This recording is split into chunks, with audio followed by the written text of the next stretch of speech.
अब आखिरी क्लासिफिकेशन जो हमारे पीरियोडिक टेबल की रहती है वो है जी metals, non metals and metalloids.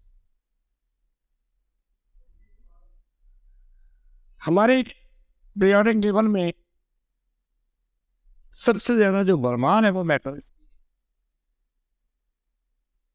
जरा सा मैं आपको मेटल्स के बारे में ये बता दूं कि मेटल्स जो हैं वो इलेक्ट्रॉन लूज करके पॉजिटिव आयन बनाने की एबिलिटी रखते हैं। मेटल्स हीट के और इलेक्ट्रिसिटी के कंडक्टर्स होते हैं, और मेटल्स के जो ऑक्साइड्स होते हैं बेसिक इन नेचर होते हैं, और उनको वाटर में डिसॉल्व करें तो वो बेस ही बनाते हैं। जैसे सोडियम का ऑक्साइड आप उसको वाटर में डिसॉल्व करें तो सोडियम हाइड्रोक्साइड बनता है NaOH। मेटल्स पीरियोडिक टेबल में कहाँ, उनकी पोजीशन क्या है? मैंने कहा कि बरमार है मेटल्स की पीरियोडिक टेबल। कहाँ है? तीन पोजीशन मैं बता रहा हूं। ऑन द लेफ्ट यानी एस ब्लॉक एलिमेंट्स, सारे metal. In the middle D block elements और lower members of P block elements. D block elements सारे वो भी metal. And the bottom periodic table के बॉटम में जो दो रोज है एलिमेंट्स, लैंथेनाइड्स और एक्टिनाइड्स, वो भी मेटल। तो ये ज्यादातर मेटल्स है periodic. On the left, in the middle, at the bottom. These are all metals. High in non-metals.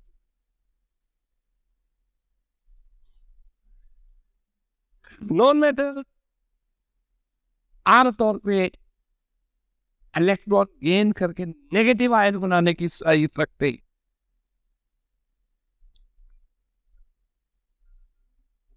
Non metals heat और इलेक्ट्रिसिटी की यूजुअली पुअर कंडक्टर्स होते हैं, और नॉन मेटल्स की जो ऑक्साइड्स हैं वो आमतौर पे एसिडिक होते हैं।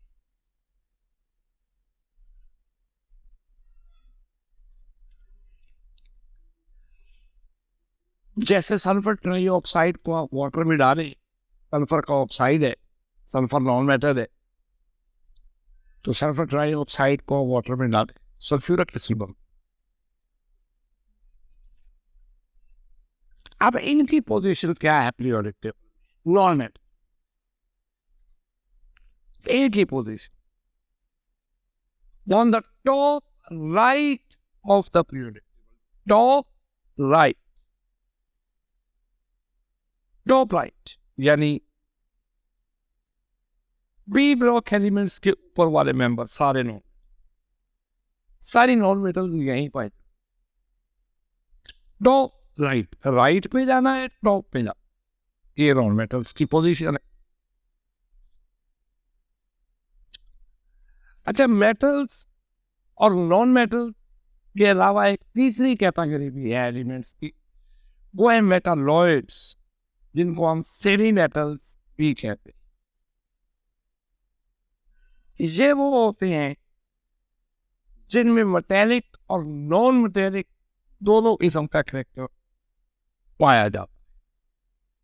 इनके कुछ करैक्टरिस्टिक्स ऐसे होते हैं जो मेटल से रिजेंबल करते हैं, और कुछ करैक्टरिस्टिक्स ऐसे होते हैं जो नॉन मेटल से रिजेंबल करते हैं। और ये आमतौर पे ग्रुप थर्ड है, फोर्थ है, फिफ्थ है, ग्रुप सिक्स है, इनके लोअर मेंबर्स होते। आप की बुक में जो पीरियोडिक टेबल बना हुआ है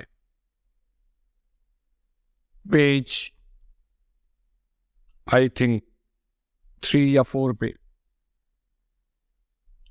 उसमें आपको ग्रे कलर की एक सीढ़ी सी नजर आए जिसमें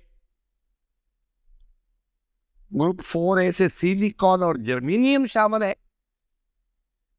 ग्रुप 5A में आर्सेनिक और एंटीमनी शामिल है। ग्रुप 6A में टर्लीरियम और पोलोनियम शामिल।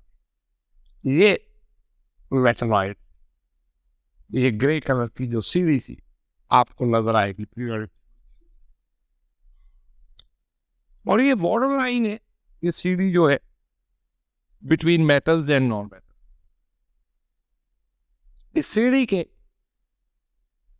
अगर लेफ्ट पे चले जाए तो सारी मेटल्स हैं, राइट पे चले जाए तो सारी नॉन मेटल्स।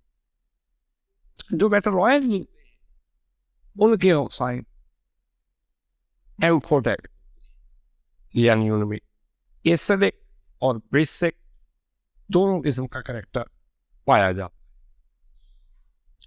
है।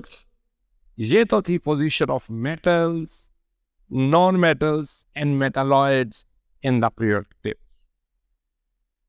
यहां हमारे मॉडर्न पीरियोडिक टेबल की जो डिस्कशन है वो कंप्लीट होती है। मतलब कि चैप्टर का जो एक कहने के पोर्शन कंप्लीट हो जाता है पीरियोडिक क्लासिफिकेशन का।